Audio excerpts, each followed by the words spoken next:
Now we will learn how to do an assembly.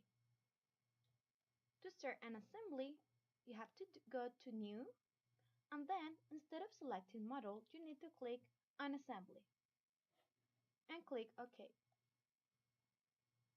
As you can see, the NX interface changed. Now you don't have any sketch or any feature like extrude or revolve.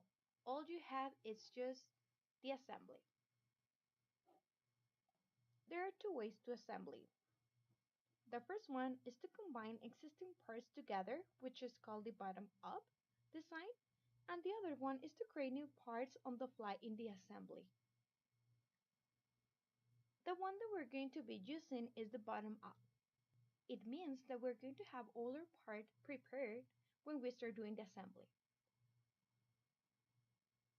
The first step before making an assembly is to put all the parts that you will be working on the same folder. This is really important. Otherwise, if you try to open your assembly, then you will not have all the figures and it will give you errors. So always try to make sure that all the parts are in the same folder. Now, we open the folder where we have all our parts.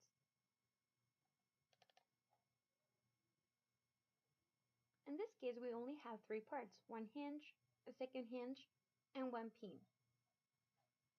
We're going to add the first hinge, and we just click OK.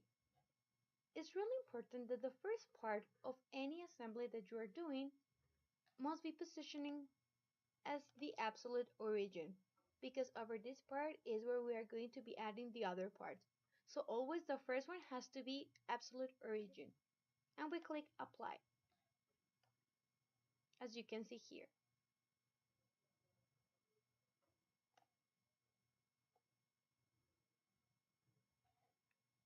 Now we're going to add the second hinge.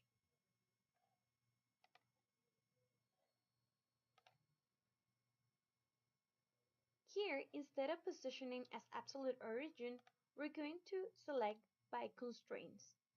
Constraints work exactly the same as if you were doing a 2D sketch.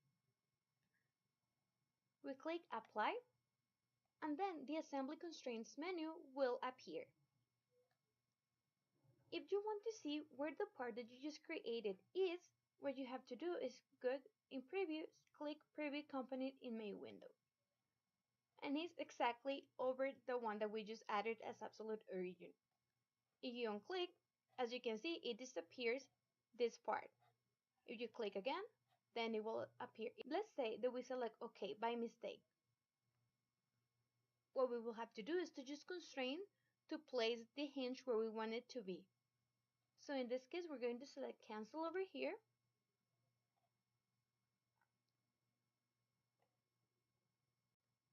Sometimes it's hard to place a part on an assembly even though if you're applying the correct constraints. For these cases, you will need to use a Move Component feature, which is over here. So you click the component and then you're going to select the parts that you want to move. For example, let's move hinge number 2, which is this one. Once you click this part, you have to go and click on a Specify Orientation, and a coordinate system will appear. This coordinate system will allow you to move in the X, Y, and Z direction that part, and also to rotate on the X, Y, and Z direction. As you can see here. This is only possible if you are not applying any constraints yet, otherwise it won't move.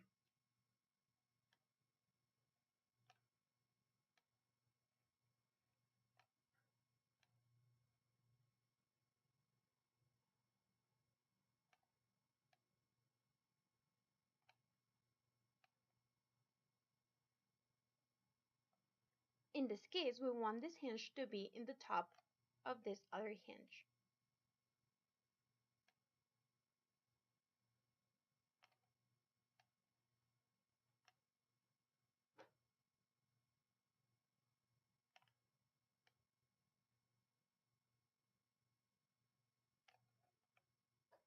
As you can see here, the part is placed almost as it should be on the assembly. So you just click OK. If you don't click OK, then whatever move you did to that part will disappear.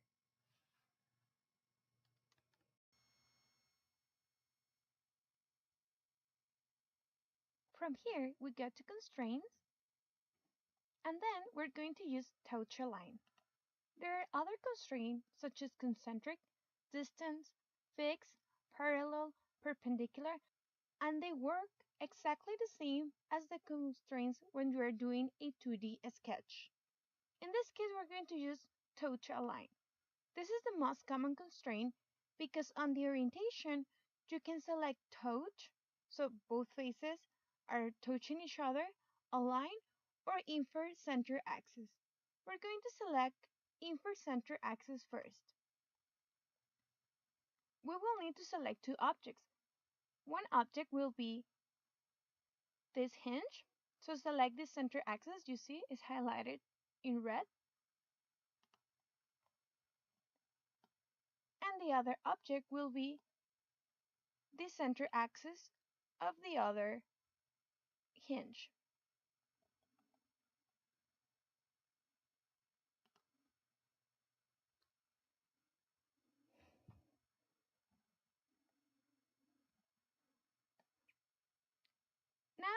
Now their center axis is similar. So we're going to add a touch.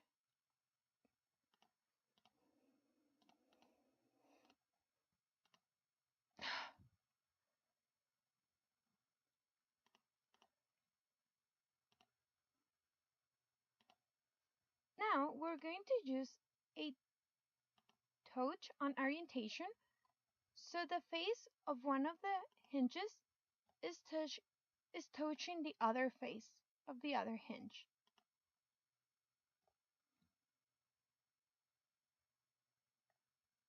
Like this.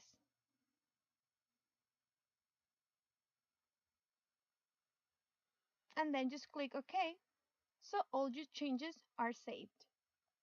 If you want to see the constraint that you just applied to the model, you can always go to the Constraint Navigator. As you can see here, it shows the constraint that you have used in this assembly, and if you click this plus sign, it will show the parts that were involved in that constraint.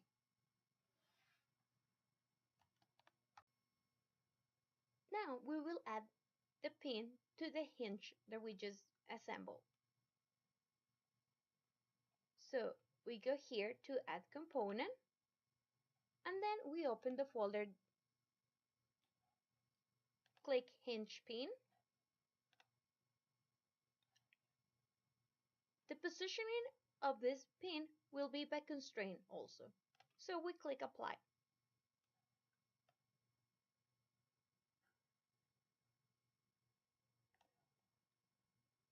Now we're going to place this pin over this hole. We can just touch a line, but we will be using another constraint. In this case, we're going to use concentric. So for concentric, we need to select two objects. So we're going to select the circle of this hinge with the circle of the pin.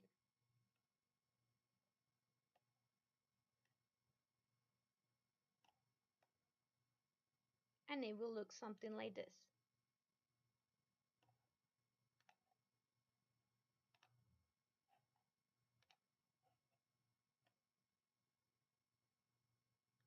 If for any reason you want to delete a constraint, you can always go to the Constraint Navigator and right-click over the constraint that you want to delete, and then just click Delete. To know if your assembly is correct, you can always go to Move Component, select one of the parts of the assembly, and then if you try to move that part, the whole assembly must move with that part. It shouldn't be separated. You see?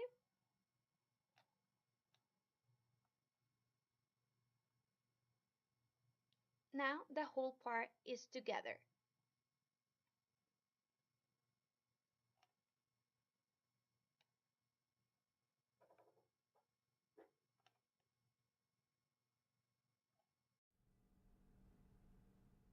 Thank you very much for watching. If you like this video, give it a thumbs up and subscribe.